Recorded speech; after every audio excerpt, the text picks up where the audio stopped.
moments to touchdown. Soon the fears that most of us have about flying will be forgotten.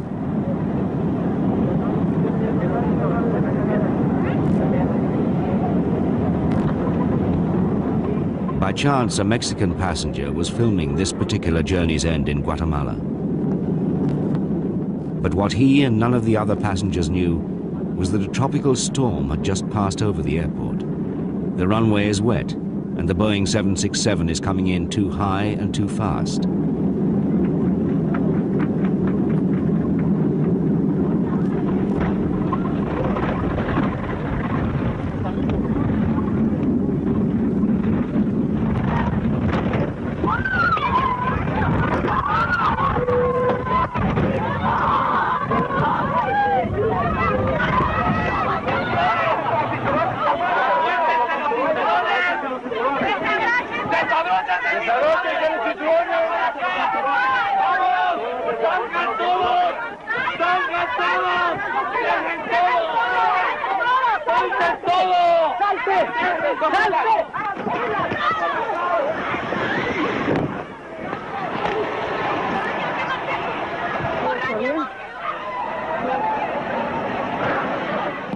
Incredibly, despite the terror and chaos, no one was hurt. The evacuation was successful. This was a modern plane with the very latest in safety aids. For this, the passengers can thank the work of the air crash detectives. San Salvador. Es increíble.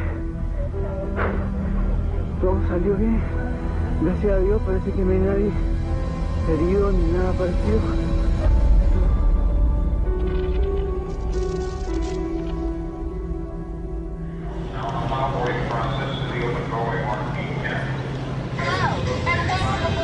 As you can see, we're in final preparation for your flight, and we're going to do our best to make it safe and enjoyable.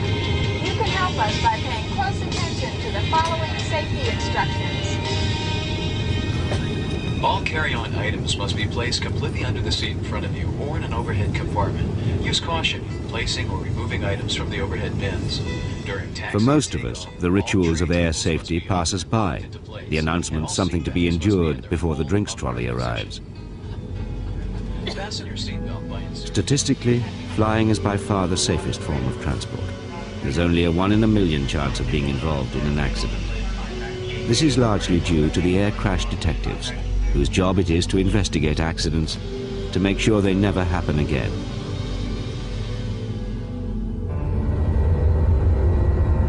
American air crash investigators belong to the National Transportation Safety Board, the NTSB, and this is their latest challenge. In July 1996, a TWA jumbo jet, Flight 800, crashed into the Atlantic just minutes after takeoff, killing all 230 aboard. There was an explosion in mid-air, and still, several months on, no one knows why.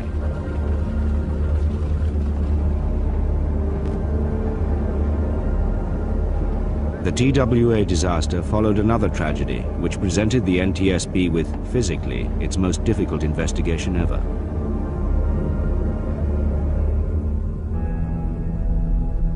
There has been a terrible air crash just northwest of Miami International Airport, a ValueJet DC-9. The ValueJet DC-9 plummeted into the alligator-infested swamps of the Florida Everglades shortly after takeoff from Miami International Airport. Very deep. We see people waiting out there, and it is very hard to believe that there is an airplane under all of this right now. Where is the wreckage of this aircraft? I mean, it seems to be only just little pieces, bits and pieces. Sources say the plane slammed nose first into the swamp at more than 300 miles per hour. An eyewitness saw the jetliner nosedive at a 75-degree angle. And he was doing, you know, a turn like that. I didn't know what was going on.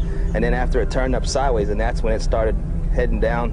I mean, it went pretty much straight down. That's when I said, it's gonna crash, and then boom, thing just blew up.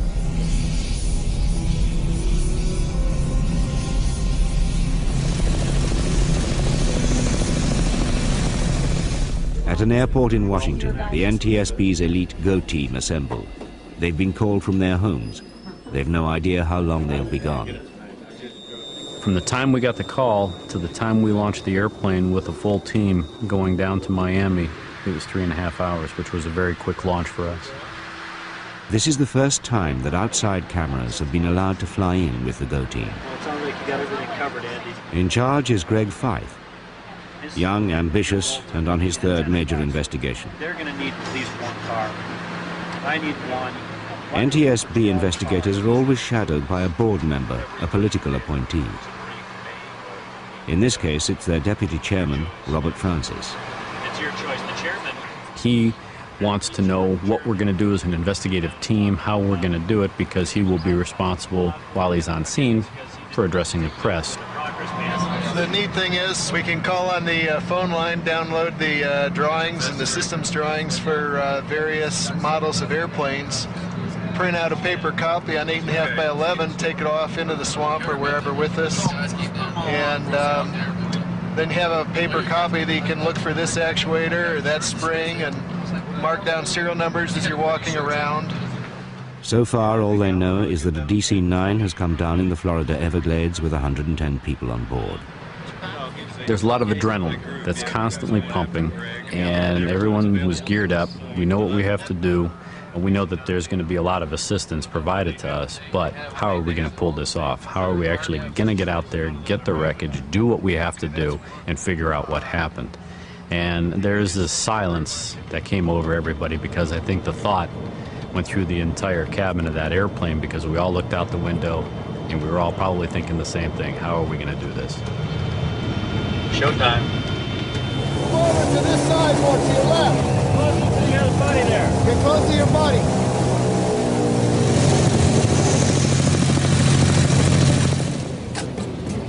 Prefer not to, because they're going to blow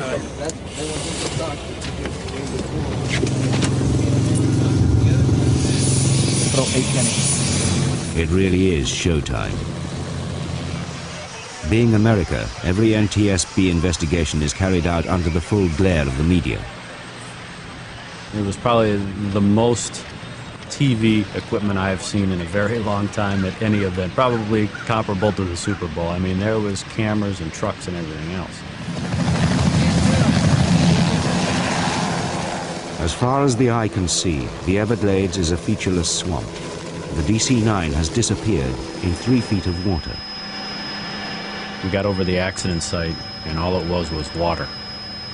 There were a few pieces of wreckage that were floating, and your first thought is, how far into the mud did it go, and what's it going to take to get it out of there?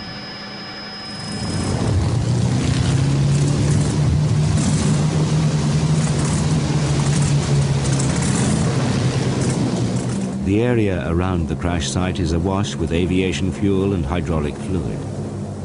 Sweltering in their protective clothing, the local police force are ferried out to search for remains and wreckage in the alligator-infested swamp. Going to the accident site is always different, but there's always the similarities. There's the smell of the fuel. If there's been a fire, there's the bad smells in airplane accidents. You get it on your boots, you get it on your clothes, you get it in your hotel room. It sticks with you. You can get odors. Your nose gets used to it for a while, but then it's never quite gone. You leave the room, come back in, and it smells like an airplane accident.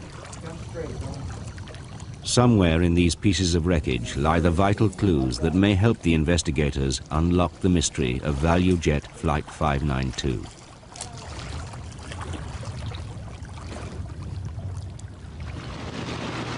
Greg Feith's priority is to find the 2 so-called black boxes buried somewhere in the swamp. The flight data recorder contains an electronic record of what was happening to the plane, and the cockpit voice recorder tapes the pilots' voices. We used a lot of high-tech equipment, but in the long run, it was found with very low-tech equipment. That is, someone stepping on the boxes. One of the divers walked, and as he was stepping along, he actually kicked something that was fairly solid, and stepped on it, and when he reached down and pulled it up, he found that it was one of the boxes.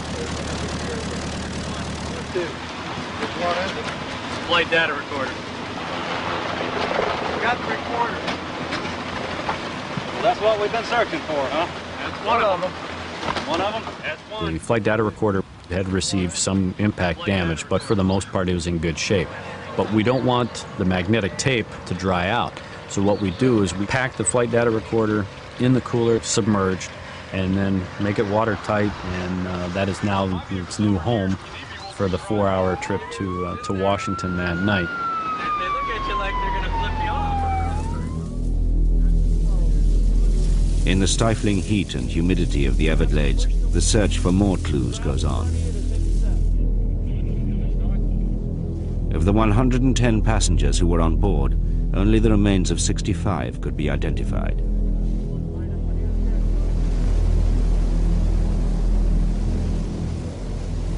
Blackened wreckage and singed dollar bills pointed towards a fire in the aircraft.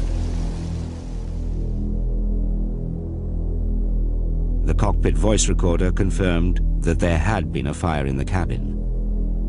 It was so intense that it melted the floor and seat frames. There were verbal indications from the cockpit that there was fire in the passenger cabin. Greg Feith made an astonishing discovery. 144 oxygen generators were being carried here in the cargo hold of the DC-9 in breach of the regulations about hazardous cargo. They were described as empty, but they weren't. When they produce oxygen, they heat up to 500 degrees centigrade. Feith believes that one generator ignited during takeoff, started a chain reaction with the others, and caused the fire that burnt through the cabin floor. After previous fires, the NTSB has recommended that fire and smoke detectors be fitted in the cargo holds of aircraft. So far, the recommendations have not been acted on. We write these recommendations. We put them forward to not only the FAA but to the industry, and we get responses back saying that, well, yes, we see this as a problem. However, it's an isolated case. Therefore, the economic impact that it may have does not warrant us taking action right now. We have now lost this aircraft, this ValueJet airplane with 110 people, presumably due to a fire, in a cargo hold that, had it had a detection system or a suppression system, may have given the flight crew some valuable time to get the airplane back to the airport. And while the accident may have occurred, it may not have been as catastrophic as it ended up being.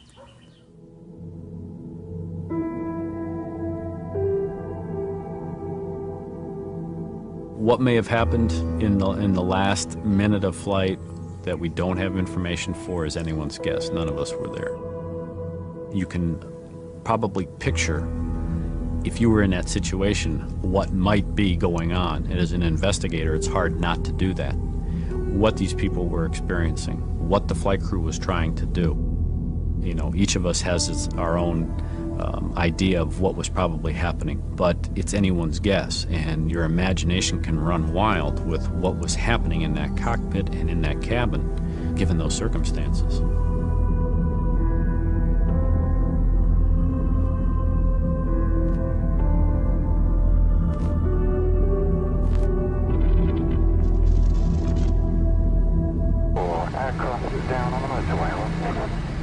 Britain is the birthplace of crash investigation, and it's 8 years since the Air Accident Investigation Branch has had to attend a major crash. That was on the 8th of January 1989, when a British Midland Boeing 737 crashed on the verge of the M1 motorway, 100 yards short of the runway at East Midlands Airport. An engine fire caused the flight crew to shut down one engine, but the passengers watched in amazement as flames continued to pour out of the other. The crew had shut down the wrong engine.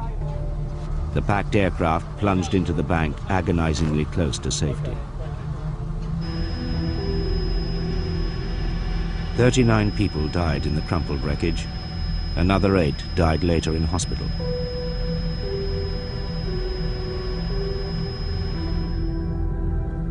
Confronted with a scene of absolute disaster, whether it be Lockerbie or Kegworth, the average reaction is, Jesus, where do you start here? Where do you start? Our job in life is to investigate accidents and serious incidents to civilian aircraft, and the object obviously is to find the causal factors for accidents and to propose recommendations to improve aviation safety. Purely recommendations. I mean, this is really our workplace. A major accident scene is where we go to work. It's like a surgeon going to the theatre, you know. A disaster over 40 years ago made the British world leaders in crash investigation when they discovered a design flaw in the aircraft that was to be the great hope of British aviation. The Comet, her shapely silver moving into a still July evening in 1949 to take the air for the first time. The de Havilland Comet was the world's first jet passenger aircraft. Revolutionary and all British, it was set to change the face of passenger travel.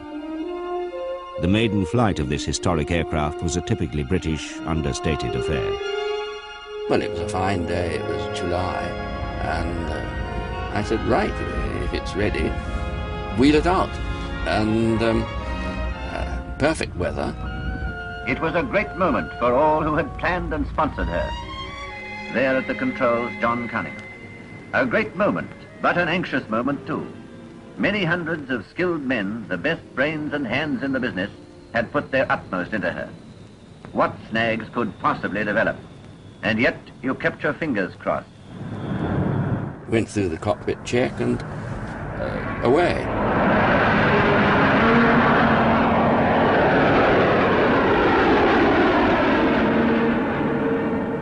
And then came Cunningham's terse report from the cockpit. No snag. It flew extremely smoothly and responded to controls in the best way that our de Havilland aircraft usually did. The first flight was for about between 30 and 40 minutes or so, up to a medium height only, and satisfied myself that here was a complete aeroplane. Came back, one fly past, and those people that were still in the works, the end of the day, or had remained, and I was happy to let them see it in the air, landed, and that was it, as far as I was concerned. But the press were extremely unhappy with the firm because they thought that it was deliberately done to avoid them being there. That wasn't so. It was my choice that I was offered the aeroplane. Fine evening. Well, off we go.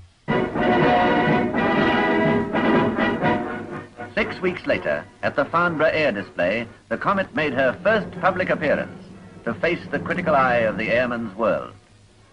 It was accepted not only by the public, but by so many of the airlines that came and then wanted to fly in and see what this new aeroplane was. And the problem really was one of, could we build them quickly enough? Gosh, she's whizzing. This was to be a world beater. In one leap, the British could leave behind America's Boeing with their rival 707 still on the drawing board. Orders for Comet flooded in. The chairback cuddles your spine as she surges down the runway. A gentle lift at no great speed, she's soaring towards the upper air. Here was an aeroplane that had plenty of room in it from the pilot's point of view, a passenger's accommodation that was entirely in keeping with the best passenger airliner comfort, and a performance that was double what the best airliner could achieve at that time. All the way up to Everything for the passengers, even huge picture windows for a spectacular view. And then, disaster. The Comet was hit by a series of accidents. 2 were blamed on pilots getting used to jet engines, but a third disintegrated in mid-air over Calcutta, killing all on board. Worse was to come. January the 10th, 1954. Comet Yoke Peter disappeared after taking off from Rome bound for London. Wreckage was found floating in the sea off the island of Elba. 6 crew and 29 passengers had died. The aviation world held its breath. Would there be a future for jet travel after all? The Comet was grounded. With Britain's lead in aviation slipping away, Prime Minister Winston Churchill intervened. He ordered that the mystery of the comet be solved at any price. The investigation team converged on the Royal Aircraft Establishment at Farnborough. An intense and desperate search began for the comet's fatal flaw. All these early air crash detectives knew was that the aircraft had broken up in mid-air. When we started the investigation, we had a team of 4 permanent members of the accident section, and it was decided in the very early days that 2 of us would do the fuselage and 2 would do the wing. And then over the next period of 6 months or so, there was a succession of pieces brought back from the salvage team in the Mediterranean. At the beginning of this difficult investigation, there were no clues to explain the cause of the accident. Neither was it known how much of the wreckage would be recovered. When the pieces come in, we have to be able to recognise which part of the main structure that it has come from, and then we start on the process of reconstructing it. And for the Comet, we had special frameworks made, and then from that point onwards, we start a sequencing process, because we are trying to find the primary failure, the failure which started the whole sequence of breakup of the aircraft in the air. Thousands of pieces of wreckage were brought back, catalogued, and then painstakingly reassembled like a huge metal jigsaw, now standard practice in air crash investigation. I think the scale of it was something new to us. We hadn't had such large aeroplanes to deal with that had been broken up like this. But you've got to bear in mind that while this work was going on, we never got a full complement of wreckage. We never got more than about 70% in the end. Then the first clue. The investigators found marks on the outside of the plane made by objects which came from the inside, and that this had happened in mid-air. Now, if I were to make an impact mark with this pencil across here, this paper like that, now if I tear that paper like so, I now have 2 pieces of wreckage which, when reconstructed, will show that the impact came first. There were marks like this on the fuselage, in particular a black, thin line towards the tail section. Now, in the very early days, one of the things that we found was that there is a strike running right along there, a black, thin line, which we were able to recover some samples to give to the chemists, and they said it was a rubber compound which was found inside the fuselage furnishings, so that prior to any failure of frame 42, we'd got a hole at the front. The other thing was that in the tail were bits of carpet trapped into the wreckage of this tailplane, and there was also an impression of a coin. The carpet and the coin were further proof that something had made the cabin burst open in mid-air, flinging its contents outwards. To find out why, the investigators took a gamble. They sent a team of pilots and scientists up to fly a perilous mission in an unpressurized comet laden with instruments. Would the same thing happen again? Anne Burns was one of the scientists involved. Well, there were a lot of safety precautions. We had this parachutes which opened automatically in case one was thrown out of the aircraft unconscious. And when one got down to 13,000 foot, the parachute would open automatically. But this was rather embarrassing, as if you forgot to disarm your parachute. It would open inside the fuselage. There'd be a horrible crunching noise at the back. Your parachute would start ballooning out. I don't think people were very frightened or apprehensive. There's always that sort of feeling, it can't happen to me. Of course, one's very occupied with the instrumentation and everything. It was a great privilege to fly, take part. The real trouble was that we were flying unpressurized on the high altitude flights, and that was very uncomfortable. People got the bends. The aircrew and observers spent many tiring hours concentrating on their instruments. No chance of a smoke, but a peppermint helped.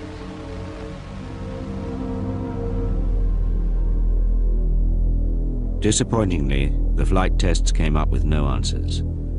Perhaps they needed to test the comet under pressurized conditions. The investigators came up with an ingenious answer, a way of putting the aircraft through a lifetime of flights within a few weeks in the hope that the fault would reveal itself. A comet was put into a tank. The tank was filled with water, and then more water was pumped under pressure into the cabin of the aircraft. The water pressure inside the cabin could then be raised and lowered to simulate climbing up to 41,000 feet and then descending again, without the aircraft ever leaving the ground. Director of the Royal Aircraft Establishment, Sir Arnold Hall. A large tank, which was filled with water, was built, and the fuselage of the aeroplane sat in the water in the tank. The wings came out through sealed sides. The wings had jacks under them, which simulated the force coming on the wing as the aircraft took off, changing during the flight and coming back on when it landed. And the pressure inside the water in the cabin was oscillated with the change of altitude as the cabin was pumped up to keep the pressurization going as the aircraft got higher. So you could stimulate, in a fairly crude way, but nevertheless quite suitable for this sort of test, a complete flight, and you could go on doing it quite fast. You didn't have to wait while the flight's built up. You could keep it going 24 hours a day. At the end of March 1954, the comet took to the skies again. 2 weeks later, another one crashed into the sea off Naples, killing all on board.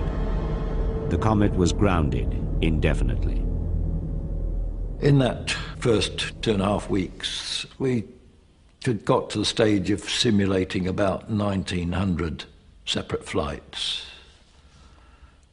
And I happened to be on my in my bed at night having a rest period when the phone rang, and it was my colleague back on the tank there. It was about 2 o'clock in the morning. He said, "Oh, you better come in, we've got a failure." So he said, "You what? Got a failure? Not already, surely?" He said, "Yes, we have." So they sent a car for me then to pick me up, take me into the RAE. And then by that time, they'd got the tank drained down, and it was a failure, all right. The fuselage was split more or less from end to end. Initial reaction was, well, one of disbelief, and said, well, either there's something wrong with the test, or there's, there's something here we don't know about. And of course, it was something we didn't know about. They had come face to face with aviation's newest problem: metal fatigue in pressurized aircraft. The comet's windows weakened the structure. Finding this design flaw made the reputation of Britain's investigators, but doomed the comet. It was a disaster, really, because the Comet was very much a pioneer aeroplane. It was more highly developed than any other civil aircraft, and the whole hopes of British civil aviation really depended very strongly on how successful the Comets were. Although the Comet was redesigned, the aircraft's reputation never recovered. The real people to benefit from the investigation were the Americans, who learned crucial lessons in designing and building pressurized jets. They have since gone on to dominate the world. But 20 years later, a design flaw in one of their aircraft led to the biggest scandal in aviation history.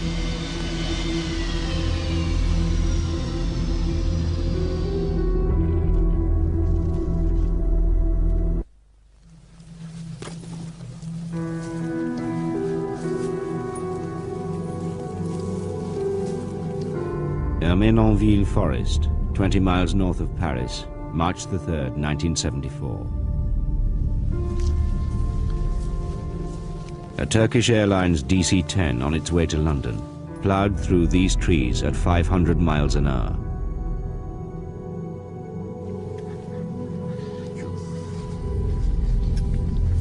All 346 people on board were killed, most of them British.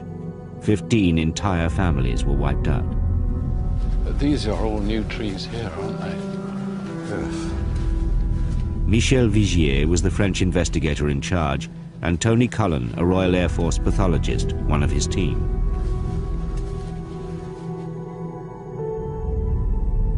Well, it was the biggest air crash in the world at that moment. DC-10 completely destroyed. I couldn't believe that a DC-10 could be devastated in such a way. One imagines that an aeroplane will stay more or less an aeroplane shape, but you wouldn't have known it was an aeroplane, really. There were bits of aeroplane and bits of baggage and bits of seats and so on just hanging from the trees, and it looked like a Christmas tree. I don't suppose for 1 minute that any of them really knew what was happening.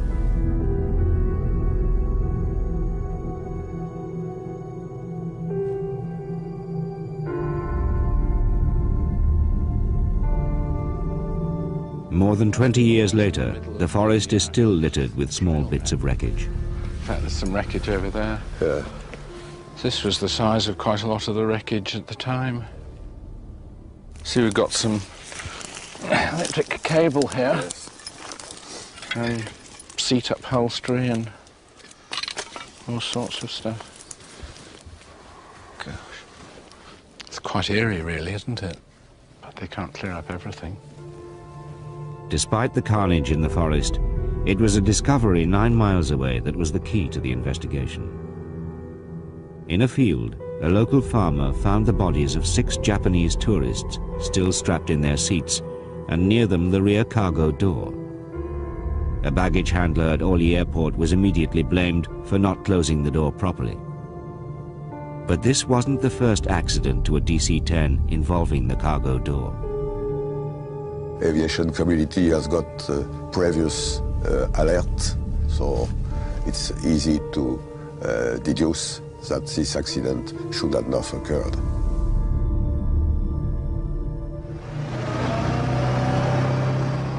In 1972, just 2 years before the Paris disaster, an American Airlines DC-10 suffered a massive cabin depressurization and lost most of its flight controls when the cargo door blew open.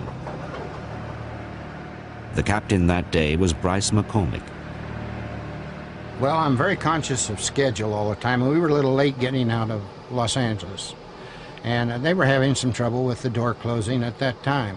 And the cargo handler couldn't seem to get the handle down. So he applied his knee to the handle and pushed on it with his knee, and it went closed. But the air vent door to release the pressurization stayed cocked a little bit, which was an indication that it wasn't properly closed, but he didn't realize it. And he thought about it, so he called a mechanic over to take a look at it. And the mechanic thought 707 door, that's all he'd been trained on. He hadn't been trained on the cargo door on the DC-10. So he thought, well, it'll blow shut from pressurization. The door, this particular baggage door that's been the subject of all this, is not what we call a plug door. A plug door is one that, of the type that you sit next to in a cabin, where the more the pressure is inside compared to the outside, that door will seal itself more. The baggage door is a different thing. It's essentially hinged so that it'll open on the outside, from the outside, for obvious reasons. It makes it a lot easier to open the door and store things and so forth. Well, given that situation, given the pressure inside being higher, it's obvious you have to be very careful to lock that door. But the cargo door on Bryce McCormick's plane wasn't locked. At 10,000 feet, it was ripped open. The dramatic loss of pressure caused the floor at the rear of the aircraft to collapse, which in turn severed most of the flight controls. Only the pilot's extraordinary skill saved the day. My headset flew off, and I was hit in the face with a lot of dirt, dust, and rivets. Every airplane comes out of the factory, they just cannot get it absolutely clean, spotless. Give it one depressurization, it'll clean it. Once on the ground, Bryce McCormick saw the extent of the damage and realized how lucky they had been. Now I looked down, I could see that part of the door still hanging on. I realized then it was the door that had caused the problem, but I still couldn't figure out why it took all the controls. After the accident, Chuck Miller urged the Federal Aviation Administration to issue an airworthiness directive requiring DC-10s to be recalled to fix the cargo door. But the FAA is both the regulator and promoter of aviation, and is often accused of being too cozy with the industry it's supposed to control. In a gentleman's agreement with McDonnell Douglas, the FAA changed the proposed recall to a mere recommendation that airlines get their planes fixed.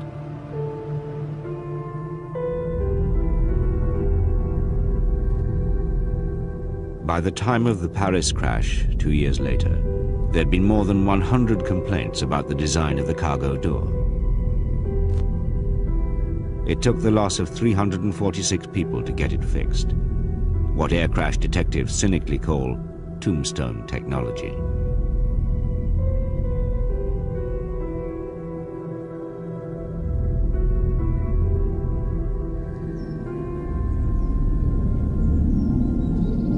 Certainly after the Windsor, Ontario incident, we felt that this was perhaps an avoidable accident, and that is very sad, because the whole purpose of accident investigation is to find the cause so that accidents may be avoided. Paris was a landmark accident in the history of aviation, in the sheer number of casualties, the litigation, and the damages. I see people are finding little pieces and putting them on the memorial still. That's a poem in memory of the victims, and for eternity that part of the earth will be a holy part.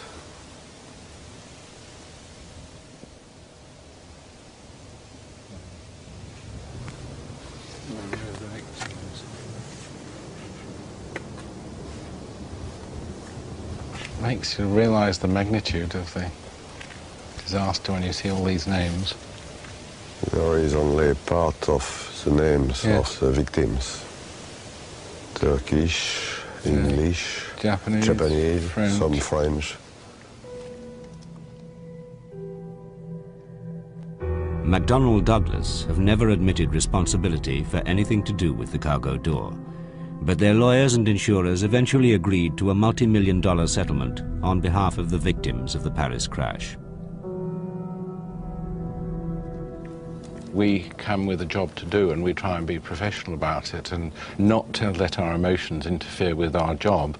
I find actually this visit more emotional than the first one, which may be surprising, but to me, coming back, as it were, 22 years later is more moving than the first visit, because we were there to do a job and find out what had happened, and we were busy. And this is something I've never done before. Yeah.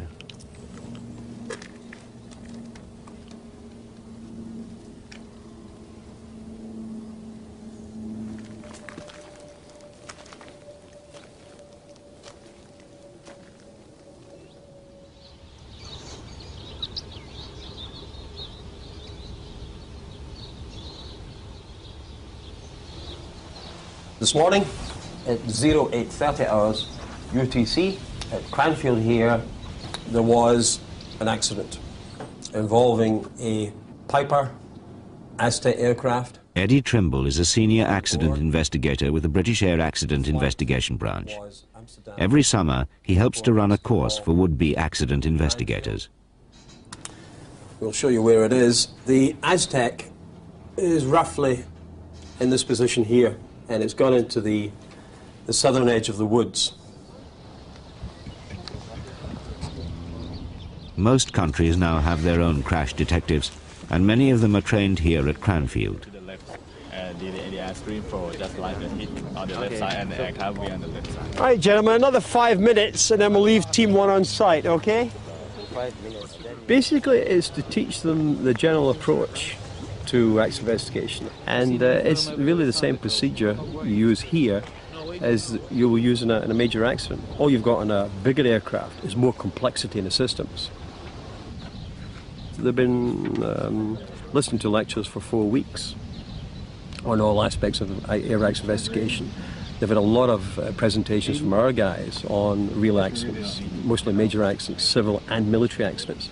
And this is really the first chance they've had to put that together and to actually go hands-on and employ the techniques that they've been taught, you know.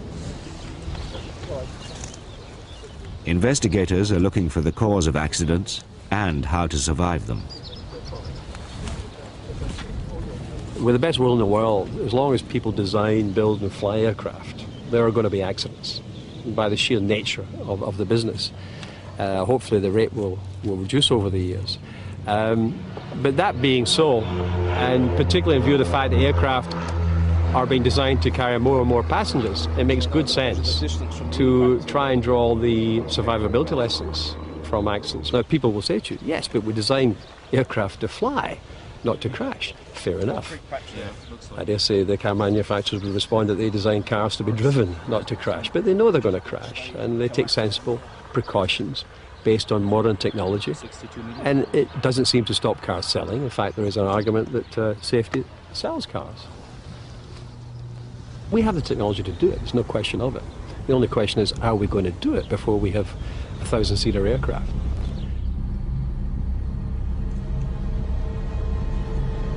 In 1985, there was a tragic accident at Manchester Airport that is still etched on the memory of Eddie Trimble. It proved to be a landmark for the British investigators as it demonstrated how poorly modern aircraft are designed for survival. The Boeing 737 never left the ground, and yet 55 people died. Just seconds before takeoff, a piece of the left-hand engine suddenly flew out and pierced a panel in the underside of the wing. Fuel poured out and burst into flames, engulfing the rear of the aircraft. Within seconds, the cabin filled with smoke and the windows began to melt. The crew, who were unable to see, thought a tire had burst. They were unaware of the pandemonium breaking out behind them as people climbed over the seats and each other to try to get out. Passengers got jammed in the narrow aisle between the bulkheads, many of them overcome by fumes. There was a Mr. Metcalf sat in seat 8D, I think it was, and he collapsed in that area, passed out as far as he's concerned. He came to, and his description of the effects was quite striking. He described his mouth and nostrils and ears as clogged with carbonaceous debris with the consistency of oxo cubes. As the fire took hold of the interior, plastic cabin fittings and foam upholstery in the seats produced more heat and poisonous fumes. The scramble intensified. Now there was 2 young girls, roughly 18 to 20, sat in seats E and F at row 10, which is the overwing row. And they were coming under a lot of pressure from other passengers to open the overwing exit. Now obviously passengers don't have any practice in operating such exits. And she looked at the emergency hatch and she pulled on the armrest, which in that position is actually affixed to the hatch, thinking that would unhitch the hatch. Her friend, who was sat in seat 10E, looked up and saw the emergency pull placard at the top of the door, and she stood up, reached and pulled the handle. The door, which weighed 48 pounds, then pivoted about its lower edge inboards and fell across the first girl in the seat, effectively trapping her in her seat. A passenger sat immediately behind them, I think his name was a Mr. Coxon, grabbed the hatch and manhandled it over and put it on seat 11D. And then people began to get out of the overwing. The Manchester accident has left a lasting impression on Eddie Trimble, and it introduced him to the parents of Sarah Beckett, one of those who died. Not prepared to be fobbed off, the Becketts have become articulate and passionate campaigners for improved cabin safety. It hadn't crashed. It was just a craft that hadn't taken off. You know, as you said, the fire service was in attendance within 2 minutes. It had half the exits open. Why did 55 die? You know, and I think it's those sort of questions that push us. We needed to know the answers. The AIB themselves had said this should have been a survivable accident. So what was it in the cabin environment that prevented 55 people from getting out of that plane alive? Most of the victims at Manchester died from inhaling poisonous fumes, raising the case for the British regulator, the Civil Aviation Authority, to provide passengers with smoke hoods. The CAA refused, although they ordered the introduction of fire-blocking material in aircraft seats and floor lighting in the cabin. We recommended that the CAA urgently formulate a requirement for the provision of smoke hood protection to passengers to cater for those kind of instances. Whilst the investigation being going on and whilst comments being made, we'd got total faith that the thing was being resolved. When the statement was made in December '88 by the CAA that they weren't going to pursue smoke hoods, we suddenly thought, hang on a minute, there was a total knot formed in the stomach to say we've been conned. There was other recommendations on, as I've discussed, the question of the forward bulkhead, the question of the oval wing. In fact, I think it was recommended in the Manchester report that the row 10, the row of seats, should be taken out. And obviously something less than that was eventually decided upon by the regulatory side. Survivors complained that passengers were prevented from escaping because the access to the doors was too narrow. In any building, fire regulations stipulate that it has to be 30 inches. An ordinary door is 2 feet 6 inches wide. That's been researched out of sight. Why is it necessary for the aviation industry to think that it's anything different? It's arguably more dangerous. So it is not exactly the scientific breakthrough of the century to have a door increase from 20 inches to 30 inches and to see that implemented and for it to be safer to fly. I think when you read through passenger testimony and when you meet those survivors and when you look at the photographs taken by the fire crew of the scene in that cabin, then you do become fairly motivated to try and do something about it. That essentially is our job. It's been a challenge that has had the best motivation in the world. You can't have a better motivation than losing a daughter. All we can do is to try and bring it to the public attention, just to remind them of their responsibilities. And their responsibilities are to us as the flying passenger, not just to the commercial interests of airlines and airline operators.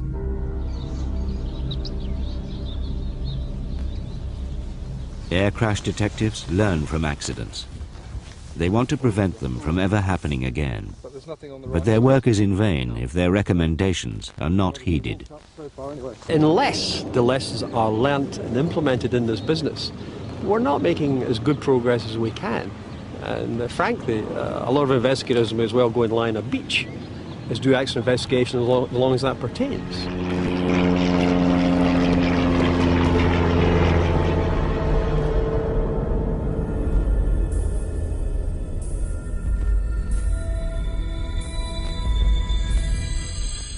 The deadly effects of faulty maintenance is the subject for next week's programme. That's at the same time of 9 o'clock here on 4. Also, Black